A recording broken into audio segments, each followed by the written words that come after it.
জ্ঞানে যদি নাই কিছু থাকে, এক কাজ করো, রাব্বি জিদনি ইলমা পড়ো। মনে যদি নাই কিছু থাকে, অহরহ ডাকো আল্লাহকে। জ্ঞানে যদি নাই কিছু থাকে, এক কাজ করো, রাব্বি জিদনি ইলমা পড়ো।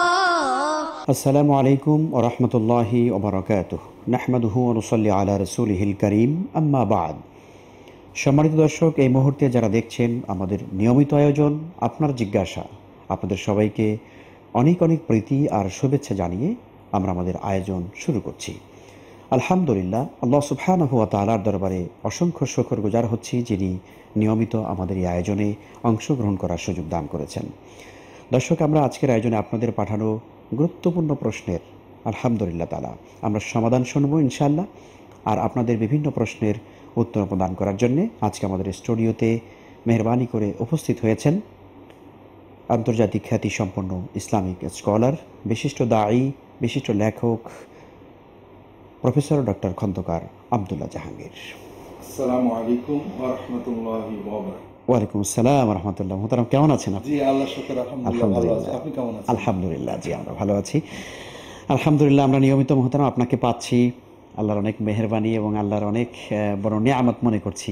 আল্লাহ তাআলা যে আমাদেরকে কিছু কথা আমাদের ভাই বোনদের জন্য বলার তৌফিক দিচ্ছেন, এটা আল্লাহ তাআলার বড় নিয়ামত। আমরা দোয়া করি আল্লাহ তাআলা আমাদের দর্শকদের এবং টিভি কর্তৃপক্ষের সকলের নিয়াত এবং চেষ্টা কবুল করুন। আমিন আমিন আমিন। দর্শক, আমরা দোয়া করছি আলহামদুলিল্লাহ তাআলা, আমরা যারা কাজ করছি, আপনারা যারা দেখছেন এবং এই পর্দার অন্তরালে যারা কলাকুশলীর ভূমিকায় যারা রয়েছেন, আমরা সবার জন্য রব্বুল আলামিনের দরবারে দোয়া করি আল্লাহ তাআলা সকলের জন্য দুনিয়ার জীবনকে সুখময় জীবন আর পরকালে রব্বুল আলামিন তার অনিন্দ্য সুন্দর জান্নাতের মালিক করে দেন, আমিন। দর্শক, আলহামদুলিল্লাহ আমাদের কাছে অনেকগুলো প্রশ্ন এসেছে। মোহতারাম, আমি চলে যাচ্ছি আপনার কাছে। আমাদের একজন দর্শক মাহমুদ আব্বাস, উনি প্রশ্ন করে জানতে চেয়েছেন যে আমাদের সমাজে অনেক প্রচলিত দরুদ আছে, বিভিন্ন অজিপার বইতে পাওয়া যায়, আসলে এগুলো হাদিস থেকে প্রমাণিত কিনা? আলহামদুলিল্লাহ ওয়া সালাতু ওয়াস সালামু আলা রাসূলিল্লাহ ওয়া আলা আলিহি ওয়া আসহাবিহি আজমাইন, আম্মা বাদ। আমার মনে হয় এটা আমাদের সকল মুসলমান এবং সকল বাঙালি মুসলমানের জীবনের সাথে জড়িত। আমরা ভালো মুসলমান হই আর খারাপ মুসলমান হই, সকলে কখনো কখনো দোয়া দরুদ পড়ি কম বেশি। এক্ষেত্রে এই প্রশ্নটাই আমাদের একসময় অভিনব ছিল, দরুদ আবার হাদিস দ্বারা প্রমাণিত হতে হবে কেন, এরকম একটা অবস্থা ছিল। তো বর্তমানে আলহামদুলিল্লাহ জ্ঞানের চর্চা বেড়েছে, আমরা আলহামদুলিল্লাহ কোরআন এবং হাদিসের কাছে যেতে পেরেছি। সমাজে এগুলো সাধারণ দর্শক পাঠক মুমিনরা আলোচনা করছেন। এক্ষেত্রে আমাদের দর্শকদেরকে কয়েকটা বিষয় মনে রাখতে হবে। প্রথম বিষয় হলো, দরুদ এক ধরনের দোয়া।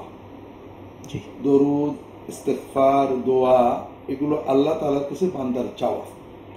এক্ষেত্রে যদি কোনো বান্দা যে কোনো ভাষায় যে কোনো বাক্যে কিছু চায়, তাহলে তার চাওয়ার মূল ইবাদত পালন করে। যেমন একজন আল্লাহ আমার নবীকে, তোমার নবীকে মুহাম্মদ সাল্লাল্লাহু আলাইহি ওয়াসাল্লামকে তুমি দরুদ ও সালাম প্রদান করো, এটা বাংলায় বলেছে, নিজের ভাষায় বলেছে। এর দ্বারা রাসূলুল্লাহ সাল্লাল্লাহু আলাইহি ওয়াসাল্লামের উপর দরুদ পড়ার যে মূল সওয়াব, এটা সে পাবে ইনশাআল্লাহ। কারণ এটা এক ধরনের দোয়া, আর দোয়া যে কোনো ভাষায় আল্লাহ তাআলা নির্ধারিত নয়। আল্লাহর ইবাদত বান্দা তার সাধ্যের ভিতরে আন্তরিকতার সাথে করবেন, যথাসম্ভব সুন্নতে দেখতে পাবেন। কিন্তু এর বিপরীতে এই দোয়াটা যদি সুন্নত শব্দে হয়, আল্লাহ আমাকে মাফ করে দাও, এটা ইস্তেগফার। কিন্তু এটাই যদি আমরা রাসূলুল্লাহ সাল্লাল্লাহু আলাইহি ওয়াসাল্লামের শেখানো ভাষায়, যেমন রব্বিগফিরলি ওয়া তুব আলাইয়া ইন্নাকা আনতাত তাওয়াবুল গফুর অথবা আস্তাগফিরুল্লাহাল আযীম আল্লাযী লা ইলাহা ইল্লা হুয়াল হাইয়ুল কাইয়্যুম ওয়া আতুবু ইলাইহি, এইটা পড়তে পারি এবং অর্থের দিকে লক্ষ্য রেখে, তাহলে এটা শোনাই সোহাগা। স্বভাবত আমরা বিশ্বাস করি রাসূলুল্লাহ সাল্লাল্লাহু আলাইহি ওয়াসাল্লাম যেটা শিখিয়েছেন সেটা সবচেয়ে আগে কবুল হবে। আমাদের মাবুদের দরবারে যখন তার হাবিবের, তার খলিলের বাক্য দিয়ে আমি দোয়া করব, অবশ্যই আল্লাহ বেশি পছন্দ করবেন, এটা আমরা তো ইয়াকিন করি। ঠিক দরুদ এরকম, দরুদ আমরা যে কোনো বাক্যে যদি বলি আল্লাহুম্মা সাল্লি আলা মুহাম্মাদ, এইটুক দরুদের মূল বাক্য। কাজে আমরা আশা করি যে কোনো দরুদে যদি এই কথাটুকু থাকে এতে মূল বাক্যটা হয়ে গেল। কিন্তু রাসূলুল্লাহ সাল্লাল্লাহু আলাইহি ওয়াসাল্লামের শেখানো বাক্য হলে এটা নিঃসন্দেহে পূর্ণাঙ্গতা পাবে, সওয়াবপূর্ণ হবে। এখন রাসূলুল্লাহ সাল্লাল্লাহু আলাইহি ওয়াসাল্লামের শেখানো বাক্যের বাইরের বাক্যগুলোর বিধানটা কি? আমাদের সমাজে অগণিত দরুদ প্রচলিত আছে যেগুলোর ব্যাপারে মিথ্যা ফজিলত বলা আছে। দরুদে হাজারি, দরুদে লাখি, এটা পড়লে এই হয়, এটা পড়লে এই হয়, এগুলো সব বানোয়াট এবং মিথ্যা। রাসূলুল্লাহ সাল্লাল্লাহু আলাইহি ওয়াসাল্লাম কখনো এগুলো বলেননি, কোনো হাদিসে এগুলো নেই, সহিহ সনদে, এমনকি দুর্বল সনদে এগুলো পাওয়া যায় না। তো এই কথাগুলো যদি কেউ বলেন যেটা অন্যায়, আর জেনে বলেন যে এটা হাদিসে নেই, তারপর বলেন এটা মহা অন্যায়, ভয়ঙ্করতম অন্যায়। কিন্তু কেউ যদি এই বাক্যগুলো পড়ে তো হয়তো না জেনে পড়লে মূল দরুদের সবটা তিনি পাবেন, যেগুলো বানোয়াট সব বলা আছে ওরা তিনি পাবেন না। দ্বিতীয়ত, এই বানোয়াট বাক্যগুলোর ভিতরে অনেক শব্দ আছে যেগুলো আসলে আপত্তিকর কোন কোন দরুদ। এই জন্য রাসূলুল্লাহ সাল্লাল্লাহু আলাইহি ওয়াসাল্লামের শেখানো দরুদ পালনের জন্য আমাদের চেষ্টা করা উচিত। শেখানো দরুদের ভিতরে দরুদ ইব্রাহিম এটা মাশহুর, এটা রাসূলুল্লাহ সাল্লাল্লাহু আলাইহি ওয়াসাল্লাম বিভিন্ন বাক্যে বলেছেন, এটা আমরা পালন করব। এছাড়া ছোট ছোট কিছু দরুদ পাওয়া যায়, আসমা রাদিয়াল্লাহু তাআলা আনহা থেকে পাওয়া যায়, তিনি বলতেন সাল্লাল্লাহু আলা নবিহি মুহাম্মদ, সাল্লাল্লাহু আলা নবিহি মুহাম্মদ ওয়া সাল্লাম, এরকম কখনো কখনো পাওয়া যায় কোনো কোনো ক্ষেত্রে। তো এই ধরনের ছোট ছোট দোয়া আছে, আমরা এগুলো দরুদ প্রকাশক দোয়া আর কি, এগুলো আমরা পালন করার চেষ্টা করব। আর সুন্নতের আলোকে রাসূলুল্লাহ সাল্লাল্লাহু আলাইহি ওয়াসাল্লামের নামের সাথে যে উপাধিগুলো দেওয়া হয়েছে, আল্লাহুম্মা সাল্লি আলা আবদিকা ওয়া রাসূলিকা মুহাম্মদ, আল্লাহুম্মা সাল্লি আলা মুহাম্মাদিন নবিয়্যিল উম্মি। আর রাসূলুল্লাহ সাল্লাল্লাহু আলাইহি ওয়াসাল্লাম যখনই দরুদ পড়েছেন তার আলের উপরে, আল অর্থ হয় বংশধর অথবা অনুসারী, তাদের উপরে দরুদ পড়েছেন। পরবর্তী যুগে মুসলমানরা সাহাবীদের উপরে দরুদে শরীক করেছেন, কারণ রাসূলুল্লাহ সাল্লাল্লাহু আলাইহি ওয়াসাল্লাম বিভিন্ন সময় সাহাবীদের জন্য দরুদ বলেছেন। তো সব মিলিয়ে আমাদের সুন্নত বাক্যের ভিতরে থাকা দরকার, আর সুন্নত শব্দ সমর্থিত বাক্য ব্যবহার করা যেতে পারে। অনেক শুকরিয়া, আলহামদুলিল্লাহ। আমরা একটি গুরুত্বপূর্ণ মর্যাদাপূর্ণ একটি আমলের বিষয়ে প্রিয় দর্শক আমরা জেনে নিলাম। দরুদ শরীফের আমলের এই চেতনা আমাদের সবার জন্যই ভালো, আলহামদুলিল্লাহ। আমরা সবাই শ্রদ্ধা করি আমলটিকে, কিন্তু সেই ভালো আমলটি করতে গিয়ে আমরা হয়তো অসাবধানবশত অনেক সময় আমরা অনেক আমল করে থাকি যেটা হাদিস সম্মত নয়। অনেক অজিফা আমাদের বাজারে ঘাটে পাওয়া যায় বিভিন্ন জায়গাতে, সেই সকল অজিফার বইতে দোয়া হাবিবি, দোয়ায় বিভিন্ন রকমের অজিফা এখানে দেয়া আছে। আসলে আমরা মনে করি এই সকল বিষয়গুলো কোরআন এবং হাদিস থেকে সমর্থিত নয়, বরং কোরআনে কারিম তেলাওয়াত করাই আমাদের সবচেয়ে বড় অজিফা। আল্লাহ তাআলা আমল করার তৌফিক দিন। মোহতারাম আরেকজন দর্শক আমাদের খুব সুন্দর একটি প্রশ্ন করেছেন, খুব মজার একটি প্রশ্ন। দর্শকের নাম হচ্ছে মাহমুদুল হাসান। উনি জানতে চেয়েছেন যে অনেকের বক্তব্য আমল করার দরকার নেই, অনেক মানুষ চানাচুর খাওয়া জান্নাতে চলে গেছে, আমল করা লাগবে না। আসলে এরকম কোনো বক্তব্য আসলে ইসলামে আছে কিনা? এটা প্রথম কথা বিবেক বিরোধী, জি, আমাদের মানবীয় বিবেক বিরোধী। এই কথাটাই মানবীয় বিবেক বিরোধী। কারণ কেউ যদি বলে আরে লেখাপড়া করা লাগবে না, কত লোক বিলিয়নিয়ার হয়েছে, মোটে লেখাপড়া জানে না, কথাটার ভিতরে পার্শিয়াল সত্য থাকলেও কথাটা বিবেক বিরোধী। দু একজন ব্যতিক্রম বিলিয়নিয়ার হয়ে গেছে লেখাপড়া ছাড়া, হয়তো কিন্তু ওটা তো দলিল নয়। আর লেখাপড়া তো শুধু বিলিয়নিয়ার হওয়ার জন্য না, মানুষ হওয়ার জন্য। কেউ যদি বলে আরে ডিগ্রি দিয়ে কি হবে, রবীন্দ্রনাথ নোবেল প্রাইজের কোনো ডিগ্রি ছিল না, কত মানে বড় বড় মহামনীষী চলে গেছেন, এসব লেখাপড়া ডিগ্রি বাদ দাও, এটা কোনো কথা হলো না। আমরা ব্যতিক্রম কিছু মানুষ থাকে, তাদের কথা বলে আমরা মূল ব্যবস্থাকে নষ্ট করতে পারি না। আর লেখাপড়া তো শুধু মনীষী হওয়ার জন্য না, মানুষ হওয়ার জন্য। ঠিক তেমনি এই কথাটা সম্পূর্ণ শরিয়া বিরোধী, বিবেক বিরোধী এবং শয়তানের একটা কথা। কারণ আমল তো শুধু জান্নাতে যাওয়ার জন্য না, আমল আমাকে মানুষ করার জন্য।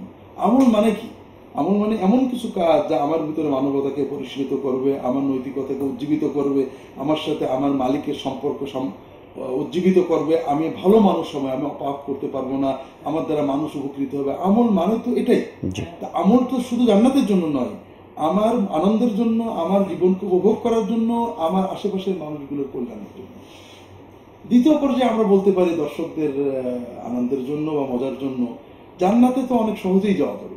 যেমন আমরা হয়তো কোনো এক পর্বে আলোচনা করেছি যে এক ব্যক্তির লাশ পুড়িয়ে দিল ছেলেরা, সেও জান্নাতে চলে গেল। জি, তাহলে আমরা এখন থেকে জান্নাতে যাওয়ার সহজ পথটা নিয়ে নেব। প্রত্যেককে মৃত্যুর সময় সেট করে আমার লাশ পুড়িয়ে দেবে, আগুনে ছাই করে দেবে, সমুদ্রে ফেলে দেবে, আমরা কি জান্নাতে চলে যাবো? আর না, এটা কোনো পথ হলো? এই জন্য জান্নাতে কখনো কখনো মানুষ অল্প চানাচুর খেয়ে শুধু নয়, অনেক বিনা কর্মে ইমান এনেছে, সঙ্গে সঙ্গে মারা গেছে, জান্নাতে চলে গেছে, কোনো কর্ম ছাড়াই হতে পারে। কিন্তু জান্নাতে যাওয়ার একটা নিয়ম আছে, সেটা হলো যে আমরা যতক্ষণ বেঁচে থাকি ইমান এবং ভালো কর্মগুলো করব। ভালো কর্ম কোনো অর্থহীন কর্ম নয়, প্রতিটি ভালো কর্মই হয় আমার আত্মাকে উজ্জীবিত করবে বা আমার পাশের মানুষগুলোকে আলোকিত করবে। এই ইনশাল্লাহ এই বিষয়টি আমরা আবারও আলোচনায় ফিরবো। বিষয়টি আরেকটু পরিষ্কার করা দরকার মনে হচ্ছে আমার কাছে। মোহতারাম, আমরা আসছি একটা বিরতি নিয়ে ইনশাল্লাহ। সুপ্রিয় দর্শক, আলহামদুলিল্লাহ, আলোকিত মানুষ হওয়ার জন্য কি করা দরকার সেই বিষয়টি নিয়ে মোহতারাম আলোচনা করছিলেন। আমরা বিরতি নিয়ে আসছি ইনশাল্লাহ, আলোচনা শুনবো, আবার আমাদের সাথেই থাকুন। জ্ঞানে যদি নাই কিছু তাকে এক কাজ করো, রাব্বি জিদনি ইলমা পড়ো। জ্ঞানে যদি নাই কিছু তাকে এক কাজ করো, রাব্বি জিদনি ইলমা পড়ো। সুপ্রিয় দর্শক, বিরতির পরে আপনাদের সবাইকে আরেকবার স্বাগত জানাচ্ছি আমাদের নিয়মিত আয়োজন আপনার জিজ্ঞাসা অনুষ্ঠানের আজকের পর্বে। যে মোহতারাম, আমাদের মধ্যে ধারণা আছে, যেটা আপনি বিরতির আগে বলছিলেন, যে আমরা মনে করি যে আমল করব হয়তো জান্নাতে যাওয়ার জন্য, অথবা আমলটা মনে হয় আল্লাহর কাজে লাগবে। আসলে আমলটা কি জন্য? জি, এটা একটা খুবই ভুল ধারণা, যেটা আমাদেরকে একদিকে যারা দিন পালন করছি তারা দিনের বিষয়টা হৃদয় দিয়ে বুঝতে পারছি না, আমার কর্মের উপকারটা ভালো পাচ্ছি না। আরেকদিকে অনেক মানুষ দিন পালন করছেন না, ধর্ম পালন করছেন না, মনে করছেন ধর্ম পালন করাটা একটা বাজে দায়িত্ব, একটা বোঝা, অতিরিক্ত একটা কাজ, একটা বোঝা। ধর্ম কোনো আনুষ্ঠানিকতার নাম নয়। ধর্ম আল্লাহ তাআলা যে বিধানগুলো দিয়েছেন, সব বিধান দুই ভাগে ভাগ করা যাবে। একটা হলো মানুষ যে কর্ম করে তার মাবুদের সাথে সম্পর্ক ঘনিষ্ঠ করবে। কেন করবে? এর মাধ্যমে তার আত্মা সুস্থ হবে, উজ্জীবিত হবে, সে আনন্দ পাবে। আমরা স্বাভাবিক বুঝতে পারি, সন্তান মায়ের কথা বলা, মায়ের চিন্তা করা, হাজার হাজার মাইল দূরে বসে মায়ের কথা বললে, মায়ের কথা চিন্তা করলেও হৃদয় উজ্জীবিত হয়, চোখের পানিতে উজ্জীবিত হয়, মুখের হাসিতে উজ্জীবিত হয়, এটা একটা আনন্দ। ঠিক আমাদের সাথে, মায়ের সাথে থাকে নারীর টান, আর সৃষ্টিকর্তার সাথে রয়েছে আমাদের আত্মার টান। বলে রূহ মিন আমরি রাব্বি। কাজে আমরা যে কোনো ভাবে আমাদের মাবুদের স্মরণ করব, যেভাবেই করি না কেন আমাদের হৃদয় উজ্জীবিত হবে। তবে এই যেভাবে করি না কেন আমি ইচ্ছা করে বলেছি, সেটা হলো যে মানুষ যে কোনো ভাবে সৃষ্টিকর্তার স্মরণ করলে আনন্দ পায়, কারণ তার সাথে আমাদের রয়েছে আত্মার সম্পর্ক। কিন্তু খাদ্য আমরা খাই, আমরা খাদ্য যখন খাই মজা লাগে, শরীর উপকৃত হয়, কিন্তু খাদ্যের ভিতরে পয়জন থাকলে ফুড পয়জন হতে পারে, মানুষ মারাও যেতে পারে, অসুস্থ হতে পারে। ফুড পয়জন আছে কিনা সেটা জানা যায় কিভাবে? বৈজ্ঞানিক পরীক্ষা।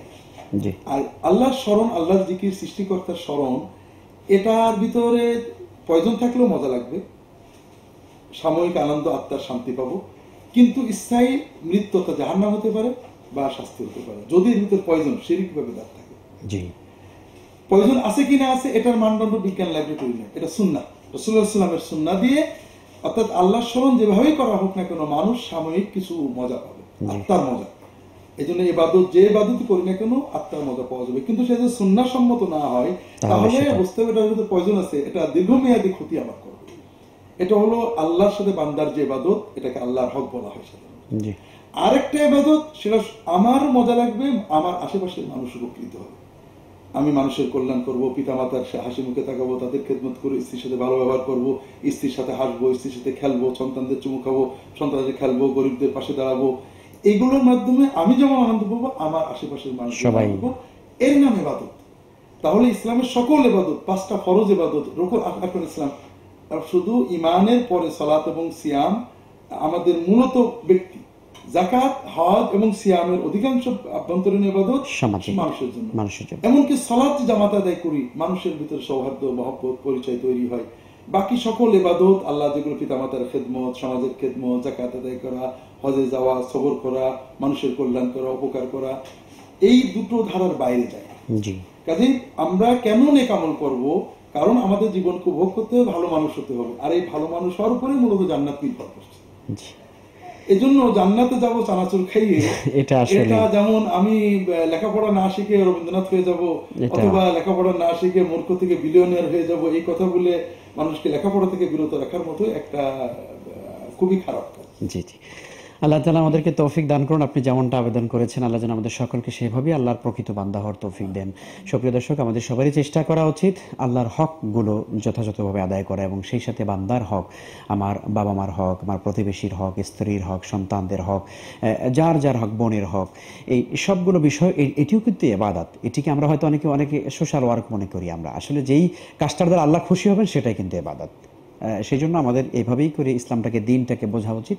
আল্লাহ সবাইকে তৌফিক দিন। জি মুহতারাম, আমাদের আরেকজন বোন প্রশ্ন করে জানতে চেয়েছেন যে নারী স্বামীর বিনা ইচ্ছাতে তালাকের জন্য চাপ সৃষ্টি করে, তার বিধান কি? স্বামীর ইচ্ছা ছাড়া চাপ দেয় স্ত্রীর পক্ষ থেকে তালাক দেওয়ার জন্য। এটা ক্রমেই বাড়তে আছে। আমাদের সমাজের, মুসলিম সমাজে তালাক খুবই কম ছিল তুলনামূলকভাবে। বর্তমান আধুনিক সভ্যতা নামের যে বিষ আমাদের ভিতরে ছড়িয়ে পড়েছে, অসভ্যতা, এটার আত্মকেন্দ্রিকতা, অধিকার চেতনা, দায়িত্ববোধের অভাব, মানে অধিকারের ব্যাপারে সচেতন কিন্তু দায়িত্বের ব্যাপারে অবহেলা, আর ব্যক্তি স্বাতন্ত্র্য বোধের যে কঠোরতা, এতে পারিবারিক দাম্পত্য জীবন ভেঙে ভেঙে যাচ্ছে। খুবই কষ্টের কথা আর কি। এতে সবচেয়ে বড় যে পরবর্তী প্রজন্ম ভয়ঙ্কর ভাবে বিপদের মুখোমুখি হওয়ার।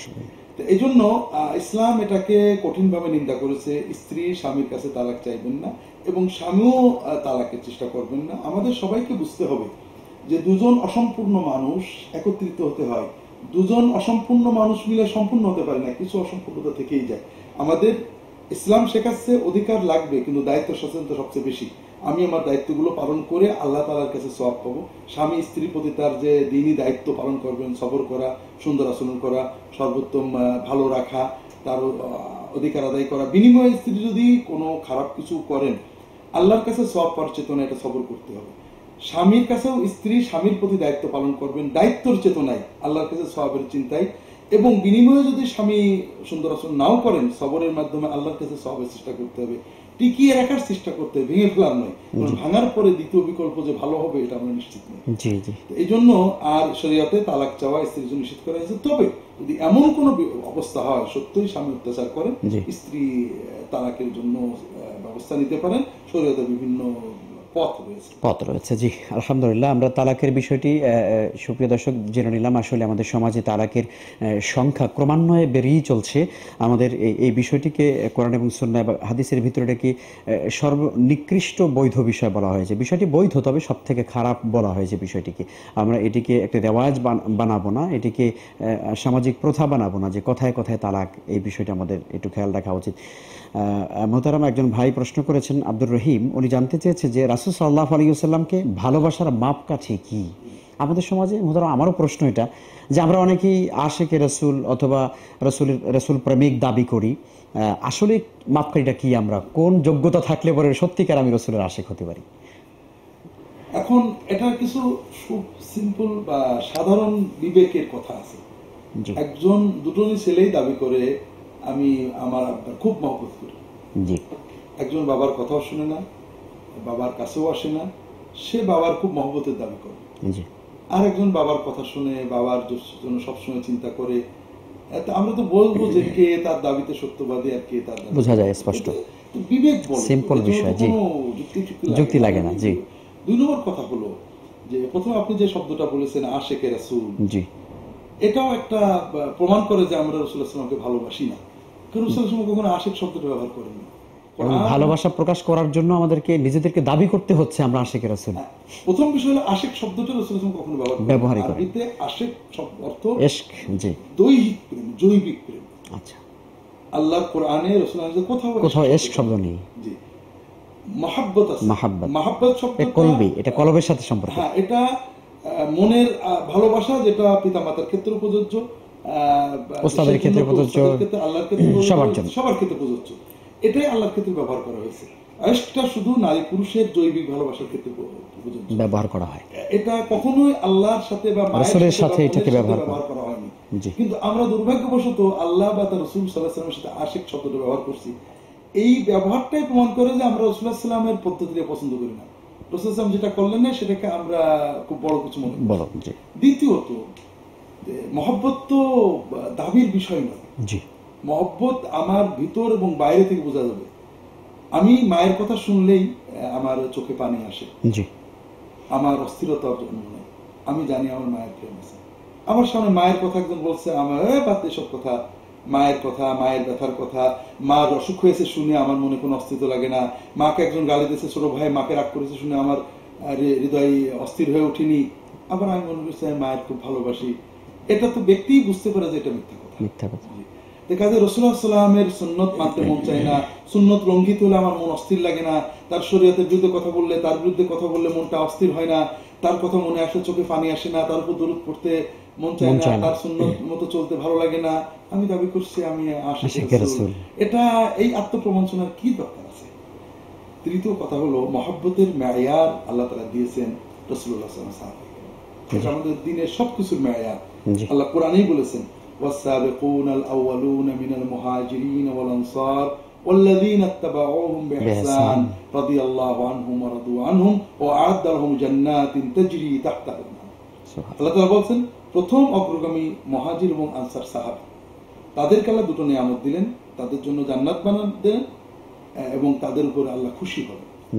পরবর্তীতে যারা এই দুটো নিয়ামত পেতে চায় তাদের একটাই পথ, ইত্তেবা ইহসান, তাদের সুন্দর পরিপূর্ণভাবে তাদের ইত্তেবা করা। তাহলে মহব্বতের ক্ষেত্রে, যেটাকে আমরা আশিক বলি, ইশকের ক্ষেত্রে, সালাতের ক্ষেত্রে, সিয়ামের ক্ষেত্রে, ইবাদতের ক্ষেত্রে, সকল ক্ষেত্রে মেয়ার মানদণ্ড সাহাবায়ে। তারা কিভাবে ভালোবেসেছেন, তারা কিভাবে ইবাদত করেছেন, কিভাবে দরুদ পড়েছেন, কিভাবে রাসূলুল্লাহ সাল্লাল্লাহু আলাইহি ওয়াসাল্লাম মহব্বত প্রকাশ করেছেন, দাঁড়িয়ে বসে শুয়ে। যেমন আমাদের সমাজে একটা খুব মজার গল্প আছে, দর্শকরা যদি একটু লম্বা হচ্ছে খুশি হবেন হয়তো। আশিকে রাসূলের মডেল হলেন ওয়াইস কারনী রাহমাতুল্লাহ আলাইহি, কারণ তিনি দাঁত ভেঙে ফেলেছিলেন। আমাদের বাঙালি দর্শকদের কারোর বোধ অজানা নয়। আমরা অনেক সময় মনে করি সাহাবীরা দাঁত ভাঙেননি, কাজেই নবীর প্রেম বোধহয় সাহাবীদের কমই ছিল কিনা। আসলে প্রথম কথা, এটা একটা সম্পূর্ণ বাজে মিথ্যা গল্প। ওয়াইস কারনী এরকম পাগল ছিলেন না। 2 নম্বর কথা, আমরা কল্পনা করি কেউ যদি কারোর প্রেমে, ভালোবাসায়, মহব্বতে নিজের দাঁত সচেতন ভাবে ভাঙে, নিজের হাত কাটে, তো মহাপাপ। এটা সওয়াব হবে না, বরং গুনাহ হবে। আর যদি পাগল হয়ে পড়ে, সওয়াবও নেই, গুনাহও নেই। এটার নাম মহব্বত নয়। জি, রাসূলুল্লাহ সাল্লাল্লাহু আলাইহি ওয়াসাল্লামের সাহাবীরা তারা চোখের সামনে দেখেছেন দাঁত ভাঙতে, তারা দাঁত ভাঙেনি। কারণ ঘরে বসে দাঁত ভাঙা এটা কোনো মহব্বত নয়, বুক চাপড়ানো কোনো মহব্বত নয়। তারা নিজেদেরকে দেহ দিয়ে প্রাচীর বানিয়েছেন, মানব প্রাচীর বানিয়ে তাকে করেছেন, তার জীবন রক্ষার জন্য চেষ্টা করেছেন, তার প্রতিরক্ষার জন্য জীবন দিয়েছেন, তার সুন্নাহ প্রতিষ্ঠার জন্য জীবন দিয়েছেন। এটা হলো প্রকৃত মহব্বতের মানদণ্ড। ইনশাআল্লাহ। জি, আমরা অনেক চমৎকার একটি বিষয় আরো আলোচনা শুনতে পারলে ভালো হতো মোহতারাম। সময় আমাদের শেষ পর্যায়ে একেবারে। আপনাকে অনেক মোবারকবাদ সুন্দর আলোচনা করার জন্য। আলহামদুলিল্লাহ। সুপ্রিয় দর্শক, আমরা শেষ করব আজকের আয়োজন। আলহামদুলিল্লাহ, নবী সাল্লাল্লাহু আলাইহি ওয়াসাল্লামকে ভালোবাসার মানদণ্ড কি আমরা আজকে সুন্দরভাবে বুঝতে পেরেছি।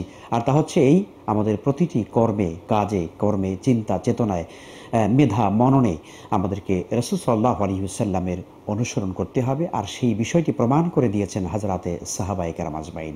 অতএব তারাই হচ্ছেন আমাদের জন্য মডেল, তারাই আমাদের জন্য আইকন। পৃথিবীর কোনো মানুষ আমাদের জন্য মডেল, আইকন হতে পারেন না। আসুন আমরা সেই দৃঢ় প্রত্যয় নিয়ে সামনে এগিয়ে যাই। আল্লাহ তাআলা আমাদের সবাইকে রাসূলের সত্যিকার উম্মত এবং তার সত্যিকারে মহাব্বতকারী হিসাবে আল্লাহ তাআলা আমাদেরকে কবুল করুন। এই আশাবাদ ব্যক্ত করে আপনাদের সবাইকে আগামী অনুষ্ঠান দেখার আমন্ত্রণ জানিয়ে আজকের মতো এখানেই আমরা শেষ করে দিচ্ছি। আসসালামু আলাইকুম ওয়া রাহমাতুল্লাহি ওয়া বারাকাতুহু। মনে যদি নাহি কিছু থাকে, অহরহ ডাকো আল্লাহকে। জ্ঞানে যদি নাহি কিছু থাকে, এক কাজ করো, রাব্বি জিদনি ইলমা পড়ো, রাব্বি জিদনি ইলমা পড়ো।